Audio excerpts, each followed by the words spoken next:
Sa ating world news, baha at landslide sa Pakistan, kumitil ng maraming buhay. Hindi bababa sa 10 katao ang nasawi at 43 ang sugatan matapos ang magdamagan at walang humpay na ulan na may kasamang malalakas na hangin na nagdulot ng flash floods at landslide sa gitna at hilagang bahagi ng Pakistan. Ayon sa mga opisyal, kabilang sa mga nasawi ang 4 na babae at 1 lalaki. Sa Pakistan-administered Kashmir, 3 sa Khyber Pakhtunkhwa, at 2 sa Punjab. Noong Sabado, 14 na katao pa ang naiulat na nasawi at mahigit 100 ang sugatan sa pananalasa ng bagyo sa iba't ibang bahagi ng bansa. Babala ng National Disaster Management Authority, magpapatuloy ang masamang panahon sa hilaga at gitnang bahagi ng Pakistan hanggang Sabado.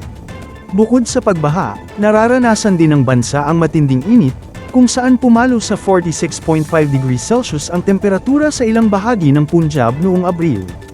Dahil dito, pinaagang isinara ang mga paaralan sa Punjab at Balochistan para sa summer break.